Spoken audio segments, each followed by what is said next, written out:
Olá pessoal, meu nome é Luciana e eu sou educadora no Coletivo de Educação Popular Flor de Maio.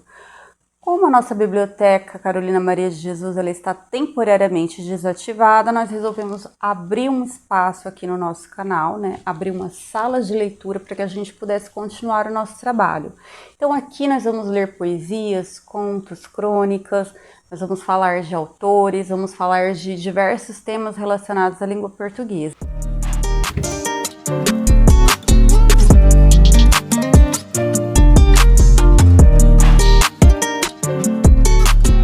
Para abrir com chave de ouro, eu conversei com o professor doutor Mário Luiz Frungilo, da Universidade Estadual de Campinas. Ele é docente no Departamento de Teoria Literária. Ele também é um tradutor premiado, ele ganhou um dos trabalhos dele, Conversações com Goethe, recebeu o prêmio Jabuti em 2017, além de outros trabalhos maravilhosos que ele também realizou durante a sua carreira, e tem realizado. Vamos conferir a conversa? Bom, falar sobre a importância da tradução a tradução é um instrumento, Ela é uma coisa que permite o acesso do leitor que não conhece uma determinada língua estrangeira em livros que foram escritos, em obras, a obras que foram escritas naquela língua. Então, sem a tradução, a sua possibilidade de conhecimento fica restrita às obras que foram escritas nas línguas que você conhece. Como ninguém consegue aprender todas as línguas possíveis, e a maior parte das pessoas consegue aprender uma ou duas, no máximo 3, aí você ficaria com um universo de leituras muito restritos se você não pudesse ler essas obras traduzidas para a sua própria língua, para uma língua que você consiga ler. Então, a tradução na transmissão do conhecimento, e aí não só de literatura, mas de todo o conhecimento que é produzido na área de história, biologia, de todas as áreas possíveis que você pensar, as pessoas fazem uso de obras traduzidas.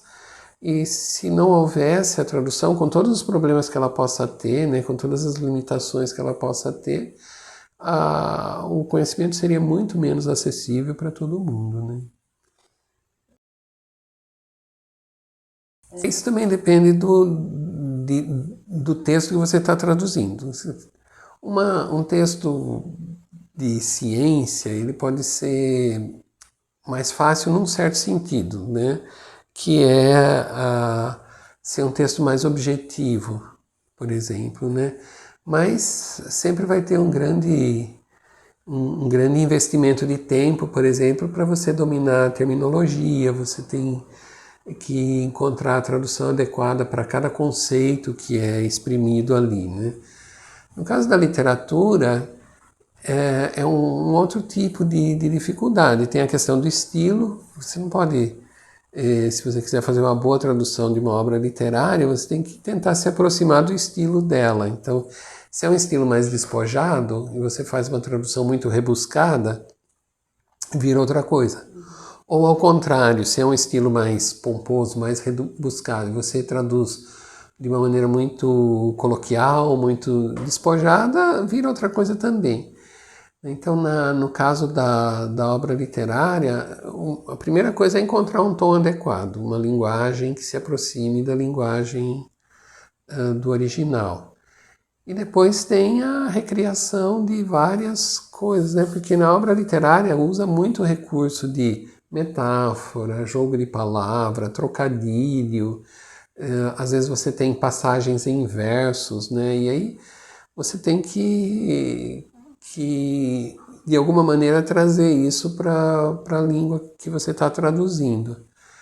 É claro que é possível fazer uma tradução bem literal, bem plana, mas aí a obra praticamente perde o interesse, assim, desaparece porque perde o colorido, perde aquilo que faz, a qualidade literária dela.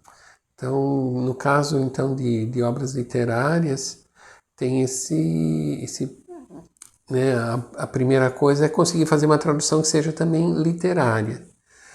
Também tem uma outra dificuldade que aí vale, né, para praticamente todas as áreas, que é a questão do...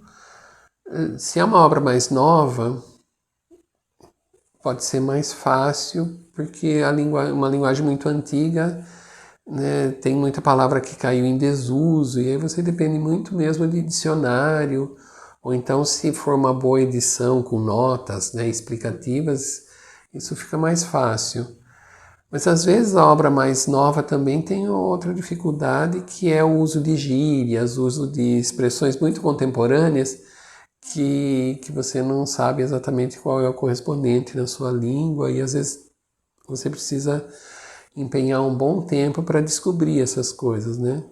Hoje em dia com a internet, assim, é bem mais fácil, porque você tem dicionários online, você tem vários recursos online que tornam essa busca mais rápida, né? Mas quando era tudo na base de, né, de livro físico, muitas vezes isso demandava um bom tempo de pesquisa, assim, né?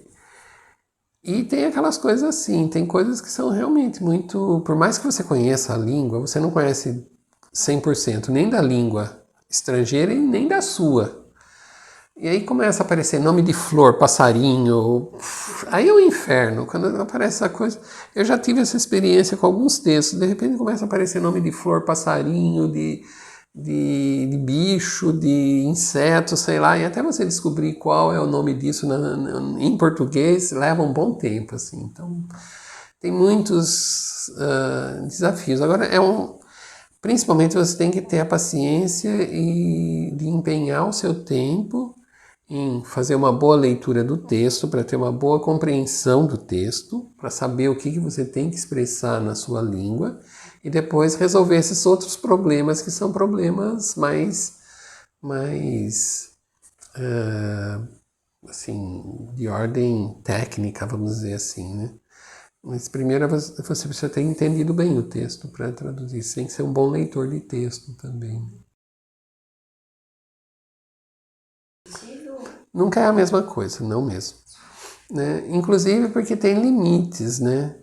Estou falando assim, a gente precisa recriar os trocadilhos, precisa recriar as metáforas, mas tem coisa que não dá para recriar. E aí você apela para uma nota de rodapé, você põe uma nota explicativa. Né? E tem um crítico, que é Augusto Maier, ele fala em algum texto que... E ele também fez traduções, né? Foi também um tradutor, assim, e ele fala em um texto assim, olha, a nota de rodapé é o pedido de concordata do tradutor. Quer dizer, aquele momento que foi impossível você fazer na sua língua o que o autor fez no texto original. Então, sim, tem horas que quando você põe uma nota explicativa, em vez de conseguir um efeito parecido, aquilo quer dizer que aquele texto ficou mais pálido, assim, né? E tem um ruído no meio que é a nota explicativa, que o leitor do texto original está lendo no embalo. Ali você tem que fazer uma pausa e introduz ali um negócio que é como um barulho no meio de uma música. Então, sim, a gente não pode dizer assim...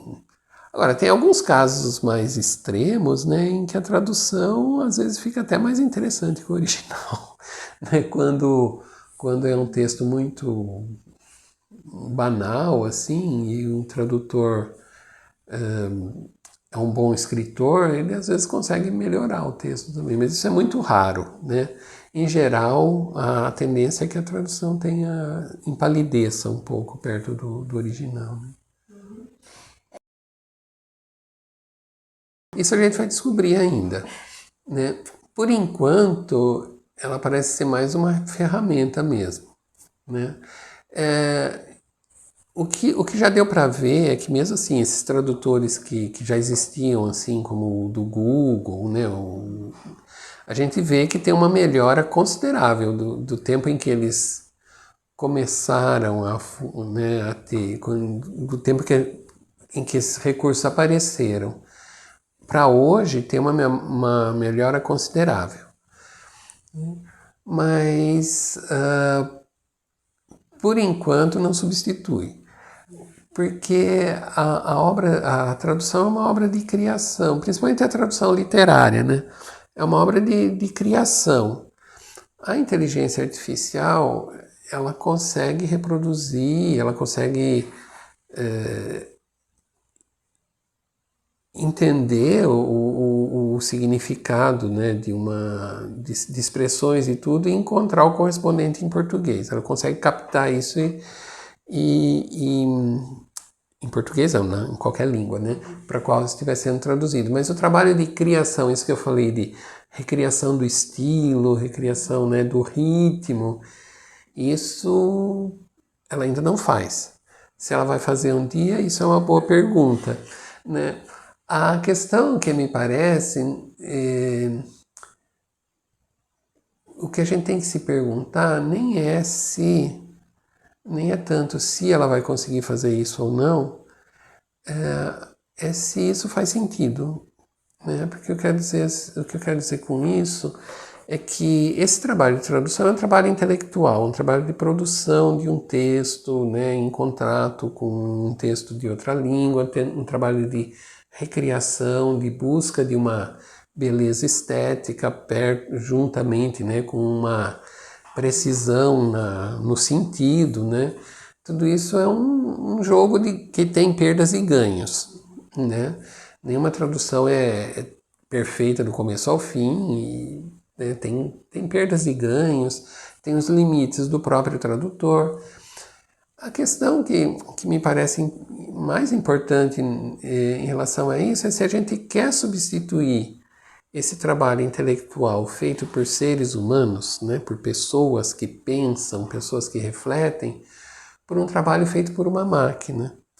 E nisso eu não penso só na questão da qualidade do trabalho, pode ser que o trabalho até venha a ter bastante qualidade, mas se a gente não vai estar perdendo algo que dá sentido à nossa busca de conhecimento, dá sentido ao nosso esforço de estudar, né?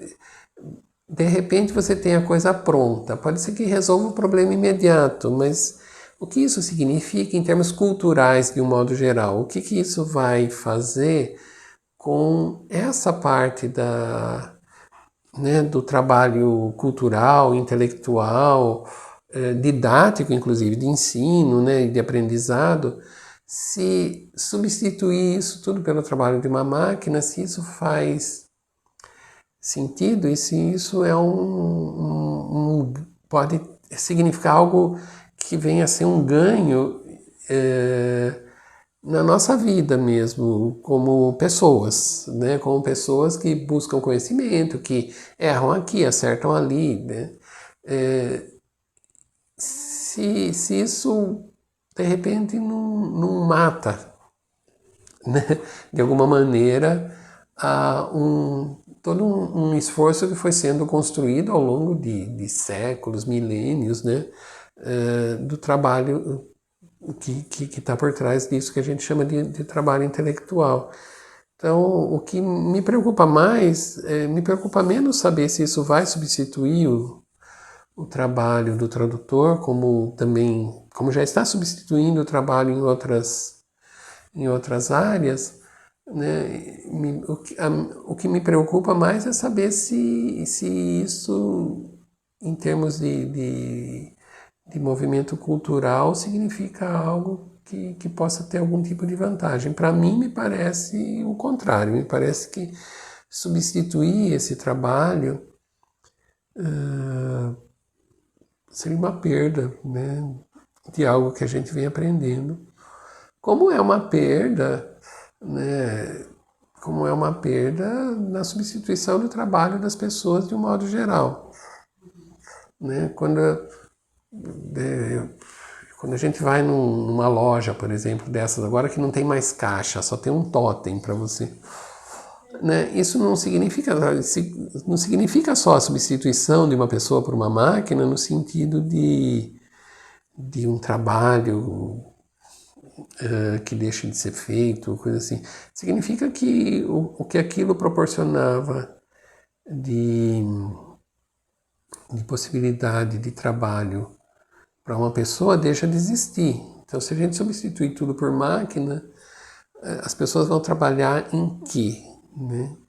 Então, isso é uma coisa que a gente tem que se perguntar, eu acho, não só no sentido de se a máquina é capaz de fazer ou não, mas se isso pode ser bom para nós como pessoas, né, como seres humanos, como seres que têm que viver em sociedade e que precisam desenvolver alguma atividade, tanto para uma questão de sobrevivência, quanto para que a nossa vida faça algum sentido, né? Bom, aí é uma coisa bastante complexa, né? Eu não sou tradutor profissional no sentido assim de que eu não vivo disso, eu faço isso como uma atividade de pesquisa, né? Como uma atividade que complementa a minha profissão, né? Mas eu não vivo disso exatamente, eu vivo do meu salário de professor. Né? Então isso é uma coisa diferente. Eu acho que para um tradutor profissional as coisas se colocam de outra maneira. Né? Profissional no sentido de ele viver disso, né? Porque aí tem uma questão de o quanto ele precisa fazer para pagar as contas mesmo, né? Então, quanto ele tem que trabalhar por mês, quantos livros ele tem, ou quantas páginas ele tem que produzir por dia para ter a remuneração necessária, né? Pode afetar, inclusive, a qualidade? Pode. Né? Se tiver que ser muito rápido, né? Em princípio, a tradução deveria ser uma coisa tratada como algo que é feito sem correria. Mas essa não é a realidade. Então, essa é uma das coisas. Né? Isso, às vezes, até obriga certas pessoas a fazerem uma escolha muito clara de que tipo de trabalho eles pegam para fazer. Porque falar, olha, eu vou pegar essa obra literária aí do século XVI, vai me tomar um tempo enorme, e isso não vai pagar minhas contas. Então, tem isso, né? Então, tem ainda, né, uma certa... Tem uma questão financeira que precisa ser sempre levada em conta. Tem a questão da oferta de trabalho. Eu tenho a impressão, assim, que ela tem se ampliado porque tem um número crescente de editoras, tem muita editora. Né? Tem um número bastante grande de editoras publicando livros, e isso, claro, aumenta a oferta de trabalho. Né? Quanto mais editoras estiver publicando livros e precisando traduzir esses livros, aumenta a oferta de trabalho. O que tem também, por outro lado, é uma diferença muito grande. Tem editoras grandes que têm uma estrutura melhor, tem editoras pequenas que têm condições têm menos condições de remunerar, né, o trabalho. Então, eu acho que assim, tem um movimento bastante grande de publicação de livros, que acho que com certeza aumenta a oferta de trabalho, mas isso também de maneira desigual, né? Depende da editora, quais as condições que ela pode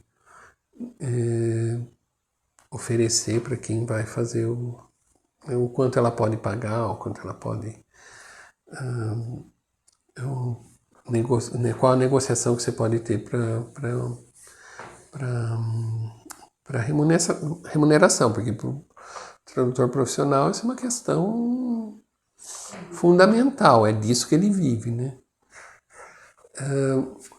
Mas eu tenho visto, inclusive, assim, que tem um crescimento até de traduções de línguas que até há pouco tempo não apareciam no mercado. Assim, eu tenho visto assim um bom número de traduções de línguas escandinavas, por exemplo, né? Sueco, dinamarquês. Isso há um tempo atrás era feito através de uma outra tradução. Pegava-se uma tradução inglesa ou francesa, né? O livro era escrito em sueco, era publicado na França ou na Inglaterra ou nos Estados Unidos, e aí a pessoa pegava a tradução para o inglês ou para o francês ou para o espanhol e retraduzia. Isso ainda acontece, mas em uma escala bem menor, assim.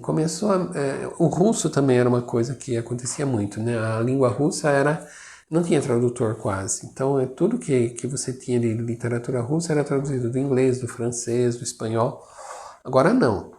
Hoje em dia, né, tem um grande número de pessoas que estudam russo e traduzem, né? E outras línguas que estavam mesmo mais atrasadas em relação a isso têm começado a aparecer. Então, sueco, dinamarquês, norueguês e outras línguas eslavas, porque o russo já tem um bom tempo, mas hoje em dia a gente tem visto traduções feitas do tcheco, do polonês, até do albanês, né, uma língua mais, ou do húngaro, né, são línguas assim que parecia uma coisa mais distante. Então, nesse sentido, também tem tido uma ampliação e acho que tem aparecido cada vez mais espaço para quem se dedique a aprender uma dessas línguas, né? Porque o inglês, o francês, mesmo o alemão, hoje em dia, já são línguas bem mais disseminadas, né? Então, tem esse movimento para outras línguas que estavam meio fora do horizonte e crescendo. Então, também significa uma ampliação aí de possibilidades de trabalho, né? Para quem se dedicar a aprender essas línguas, claro.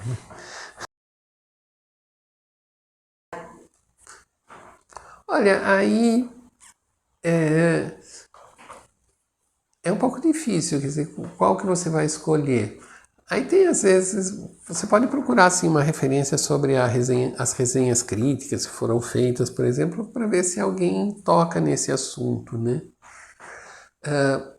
Mas, assim, aí é um pouco, realmente, achar uma orientação nisso não tem uma coisa que você pode fazer é olhar as duas e ver qual você gosta mais.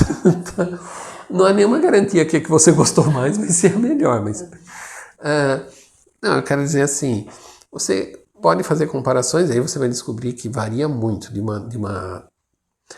o mesmo texto traduzido por duas pessoas diferentes, eles diferem bastante às vezes, né? Mas você pode dar uma olhada e ver aquela que te agrada mais. Isso pode ser um critério bem subjetivo, bem, né? E que não garante que aquela que você gostou mais é a que vai estar mais correta, por exemplo. Mas ali, eu costumo dizer que assim, se existe uma tradução de um livro, é bom. Se tem duas, é ótimo. Se tem três, é muito melhor ainda. Porque quanto mais opções o leitor tiver, melhor para ele, né? Porque ele pode fazer escolhas, inclusive, e às vezes quando é um livro muito difícil assim, você pode ler duas vezes, você lê uma vez em cada tradução, né? Você vai ter uma leitura mais enriquecida assim da coisa, né? Mas não tem uma receita para isso, né? Nem poderia dizer assim, olha, vê se é uma boa editora ou uma editora, porque às vezes acontece de uma boa editora fazer uma tradução que não é tão boa assim. E uma editora menor vai lá e acha um cara que faz uma tradução mais caprichadinha, tá? Né? Eu acho que aí tem que ter a curiosidade do leitor e a disposição dele fazer comparações, assim, ver qual que ele se simpatiza mais, né? E claro, você dá uma olhada assim, por exemplo, se você vê que tem, por exemplo, erros, né, você não vai localizar o erro de tradução, porque se você pudesse ler no original, você não ia recorrer à tradução, né? Mas se tem, por exemplo, um dia eu peguei um livro assim, que era um livro que eu achei que pudesse ser interessante, assim, mas eu peguei lá e gramaticalmente estava muito ruim, né? Você vê assim, misturando formas de tratamento, misturando tu com você, né? Ou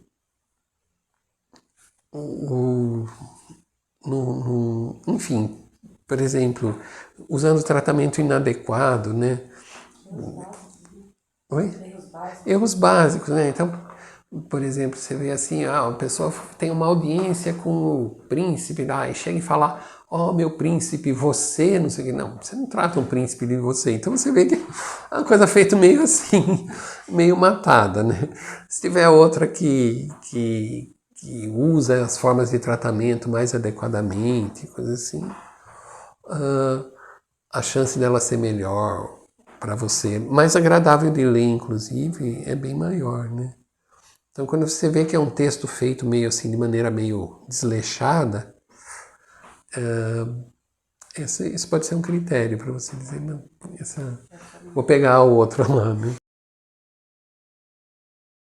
Bom, é claro que a gente fica muito feliz quando recebe um prêmio, né? Porque você fala, bom, foi um reconhecimento, né? Foi um livro que deu bastante trabalho, assim, ele é muito longo, né? Então, eu levei 2 anos para fazer, né? Inclusive porque eu não posso trabalhar todo dia nisso, porque, como eu disse, né, eu sou professor, então a minha profissão, minha atividade principal é de professor. Então, o que eu posso dedicar à tradução é o tempo que eu tenho, que eu posso dispensar para isso e não para preparação de aula, correção de prova, orientação de alunos, né? Tudo isso faz parte da coisa. Então eu levei 2 anos para fazer. É um livro bastante importante, né? Um livro Conversações com Goethe nos últimos anos de sua vida. O autor se chama Johann Peter Eckermann. Esse Eckermann, ele conviveu com Goethe, né? Goethe é em geral considerado o maior poeta alemão. E esse Eckermann, ele conviveu com Goethe e foi, assim, uma espécie de secretário dele também. E ele anotava tudo que eles conversavam e depois ele transformou isso num livro, né? Pegou aquelas notas e reproduziu as conversas que eles tiveram. Então é um livro muito importante para quem vai... De modo geral, é um livro muito importante, assim, como leitura mesmo. E para quem vai estudar as obras do Goethe, ele é fundamental, né?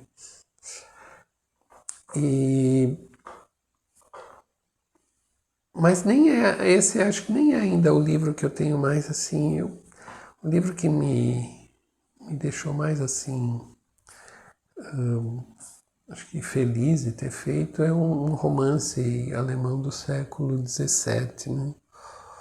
Que é o Aventuroso Simplicíssimos, que é um romance barroco, se passa na época da Guerra dos 30 Anos. E é a história de um menino, um menino ainda mesmo, criança, né, tem a casa destruída a família dispersada, ele acha até que todo mundo morreu, depois lá pro fim ele ainda reencontra o pai e a mãe, mas ele acha que, né, os soldados passaram por lá, a Guerra dos 30 Anos durou mesmo 30 anos, foi uma guerra terrível, né, que dizimou o país. E ele vê a casa, né? Chegam os soldados, quebram tudo, roubam o que podem, põem fogo na casa. E ele fica perdido no mundo. E ele vai, né, vai rolando pelo mundo, vai andando para cá, para lá. E é um menino ainda muito ingênuo. E ele vai passando por várias fases. Então ele encontra um eremita que o ensina a ler e escrever.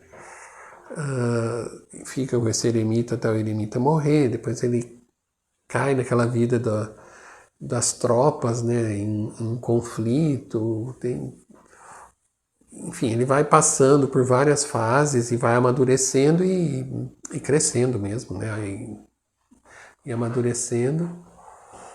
E esse é um livro que deu bastante trabalho, porque é um desses que eu falei, é uma linguagem antiga, né, do século XVII. E aí ele, além de ter uma linguagem bem antiga, né, ele é barroco, quer dizer, tem um trabalho com a linguagem muito rebuscado, né? Então deu bastante trabalho, mas eu fiquei muito feliz, assim, porque é um livro importante, né? É um livro grande também, um livro de 600 páginas. Então, esse é um livro que eu tenho, assim, um carinho especial, assim, por ter feito, né? Mas eu fiz várias outras coisas que também foram legais de fazer, assim. Mas tem esse, né, do Eckermann, que é um livro que foi premiado, e aí sempre é uma coisa que, né, deixa a gente, assim, feliz, né? Mas esse do Simplicíssimos, assim, era um livro que... Era um livro muito citado, assim, né? É um livro bem famoso. E não tinha em português. Nunca tinha sido traduzido. E aí é quando dá aquela sensação da gente ter preenchido uma lacuna, né? Olha, esse é um livro importante, é um livro que é uma referência dentro da história da literatura, sempre é muito mencionado, mas não estava acessível a quem não pudesse ler ou em alemão ou em alguma outra língua, uma tradução feita para alguma outra língua, né? Então, quando eu fiz, eu terminei, eu falei, esse foi uma coisa legal, assim, de repente esse livro está acessível.